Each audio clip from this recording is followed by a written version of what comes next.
Al Brooks was a real treasure for Prince William County. I first met him when I moved to the county about 6 years ago. He was always someone who was very passionate about making sure that African Americans and other marginalized communities were represented in the community politically. But he's also a great mentor. He was willing to take young people under his wing, take them out to meet new people in the community, to meet people who've been in the community, who've been established. He was just a good person to know. He brought passion and enthusiasm to everything that he did. And it was hard to lose him. It was hard to lose such a community gem like him. I remember he would tell me stories about working for people like A. Philip Randolph, the work that he did in labor organizing in New York. It's hard to believe he's gone. And I feel like, again, we just lost somebody who had so much to offer. He never let anything keep him down. Al believed what he believed. He was strong in his convictions, and he knew it was right and was never afraid to stand up for what he believed was right. Hi, I'm Richard Jessie. Before I turn it over to my wife, the elected official, I just want to say a few words about Al. I met Al probably in 2011 when we started into politics. The one thing that Al and I did in common was that we worked at the DMV. And Al would get to the DMV at 4 or 5 in the morning to get his signs up before the Republicans did. Al would stay there basically the whole day. And after a while, I realized Al needed some help. And so eventually we worked together, and Al would be there and I would help sign up people to be there, let him know when people was going to be there so he could take a break and so forth. But Al was a constant supporter of the DMV. He was dependable, reliable, and just a great person to work at the DMV. My word for Al Brooks is unapologetic. He was unapologetic about his dedication to the Democratic Party and to the African American community. He would just say up front, "This is my goal. My goal is to get our people in positions of power." He was from that civil rights movement. He and I had that in common, to be honest with you, because so when he talked about A. Philip and how important it was, he was old school. He believed in that nonviolence approach, but you could do a lot of things better than Al, but you could not work him. His work ethic was insurmountable, and his willingness just to help people that he didn't know was, he would drive to my house. He always had a white shirt. He would roll up the sleeves of his white shirt, and we would walk through those communities, and he taught me politics because I knew nothing. I'd laughingly say that I came in, I knew a lot about education, I knew nothing about politics. Politicians will understand this, but I thought a van was a truck. I had no idea that it meant anything else. He taught me how to canvass, he taught me how to interact, he taught me little things that people think are not important, but they were very important if you wanted to succeed. He said, "Do you know these people over here? Do you know these people over here?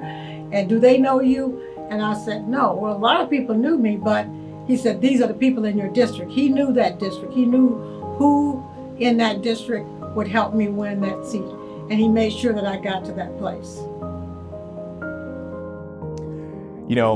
I have to admit that going through this most recent election cycle without Al Brooks was rather depressing. Al Brooks has been a staple of not only our community, but voting sites across the county for a number of years, ensuring that folks were fully informed before they hit the voting booth. And so it is, it's weird. I miss my friend, and I know he lived a great life, a life well lived.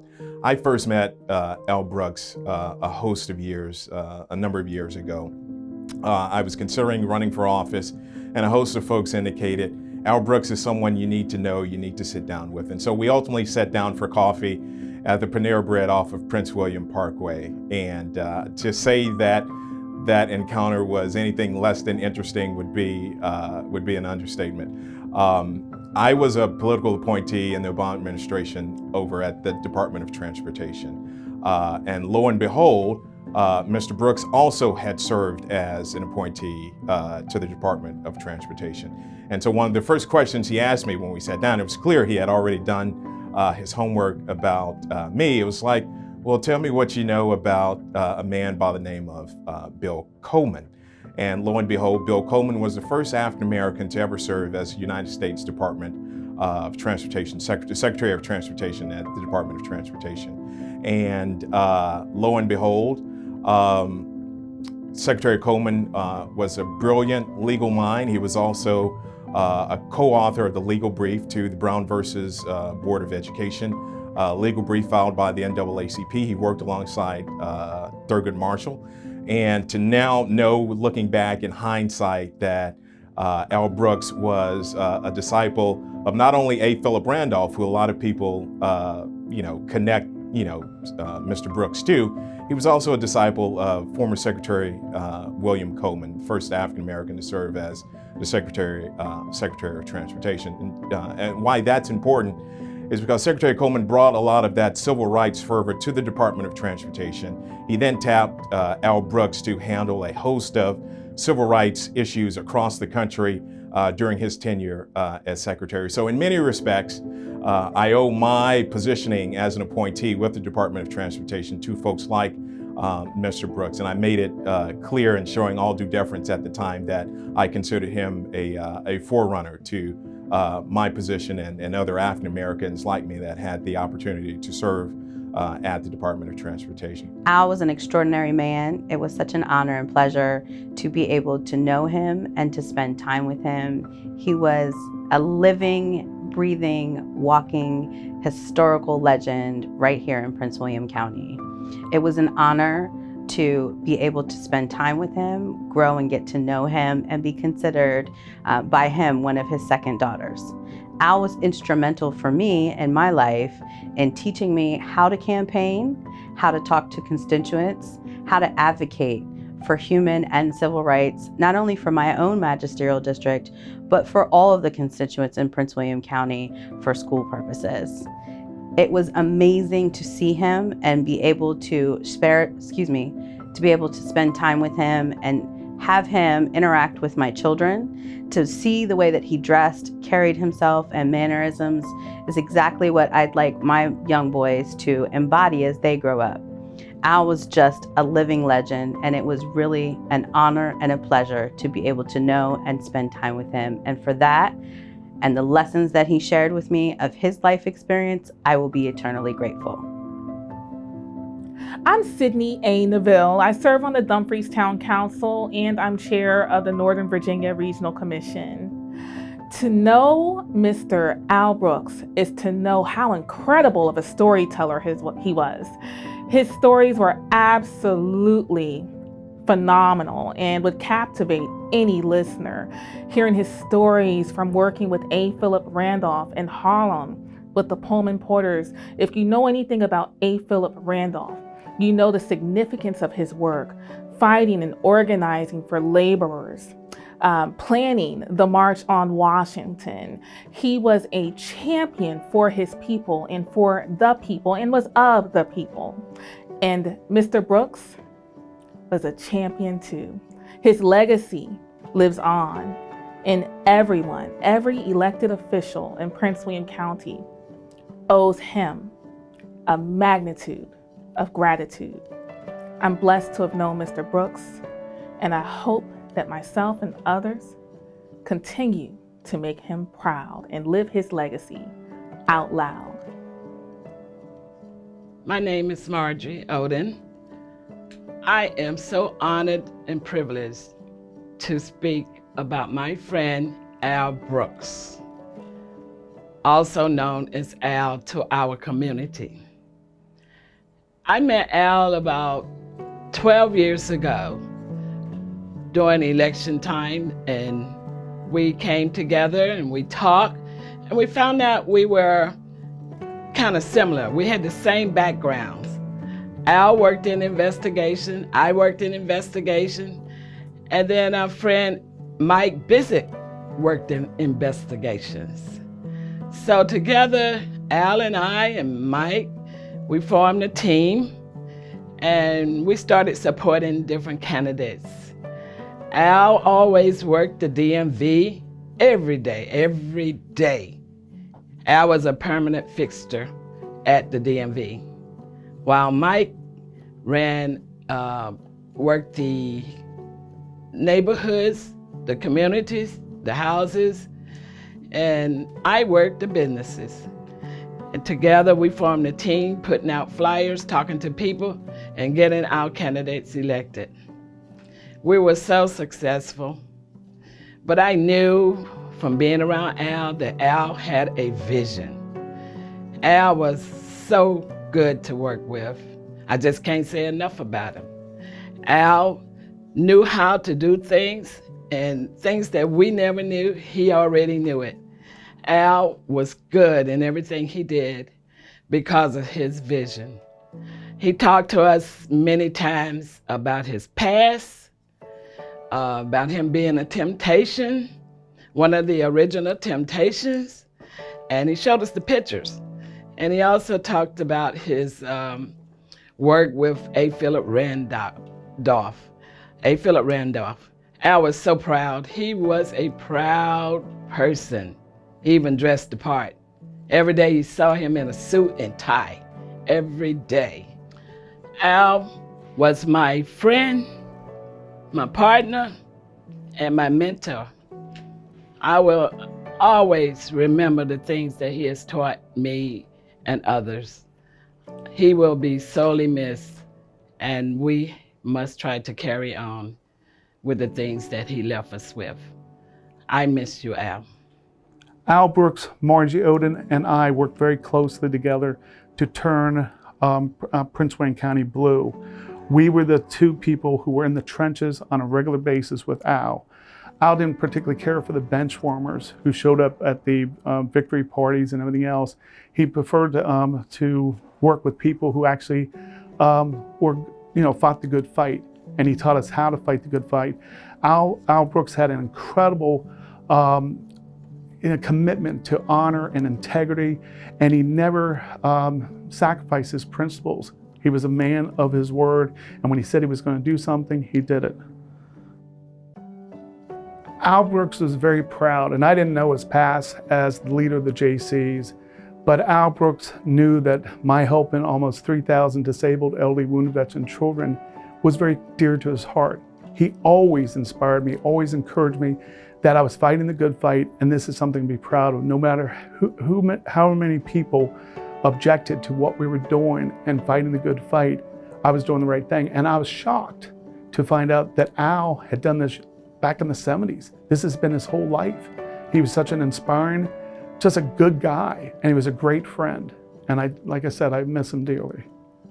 I met Al Brooks at a Neabsco Magisterial District meeting on Saturday. And I continuously started going to those meetings, and I learned more about Neabsco. But then I started going out and learning a little bit more about Neabsco by following Al Brooks. And he was telling me about how Neabsco was looking like, the landscape, the geographical setup, the people here, and what it looked like before I moved here in 2003. And at that time, just raising 3 children, I only had so much time to commit. So occasionally I would volunteer as a assistant captain precinct at the Carrydale elementary school. And I learned a little bit more about the voting process here in Virginia at that time. And then I would knock on doors with him for different candidates at that time. And what I found is that he was educating the people that were not fully aware of the voting process and the candidates. And that was door-to-door canvassing. That was also just at the DMV. And how that impacted me was that I was learning through that process. It was an organic relationship that I was learning more about him, because during that I was just like, well, how do we really know about these people? And it was really getting out there with the candidates, going door to door, listening to their stories. And doing that with the candidate and Al Brooks, I could see how those relationships were built over time. So just being in the county for about 16 to 17 years, I considered him as family. He will definitely be missed. And I can remember just having conversations about just life and raising children and being a grandparent. I have 4 grandchildren of my own. And of course, he was a grandfather and great-grandfather. And then just not having him, that will definitely impact our community. However, with that being said, there are a few of us in the community that can educate the others and let them know how impactful he was in the community, and dedicate that and pass that torch on to others so they can inspire the next generation to carry that on. One thing I want to mention about Mr. Al Brooks is he was a man of many slogans, and one of the phrases that I vividly recall him using all the time was, "I'm going to help free up your future." And that's probably the first time I met Mr. Brooks was at my firehouse campaign caucus there that I had to run the special election, where he took all of his time to actually work to help to get me in office. And so I'm extremely honored and proud that he did that for me, and we'll be forever grateful. One of the biggest things he taught me is door knocking. You can pass out all the literature you want, you can put everything in the mail you want, but he said the one way you meet the constituents, the one way they get to truly know you is by knocking on their doors. And I cannot agree with him any more than that, because that's exactly what I've been doing. He told me the story about how he got into politics here in Prince William County when he was at home and he got a knock on his door, and standing in front of his door was Mr. Jenkins, Mr. Fitzner, and Mr. McCourt. And they were canvassing the neighborhood to help get John in office. And he said since that day, he had been knocking doors in Prince William County ever since. His passion for what he did. Al Brooks was a lifelong professional people person. And when I say that, I mean he was Mr. Civil Rights. And in his civil rights of African American, it was to bridge the gap and to bring society to the whole of the people. I truly believe that. He was really good at that.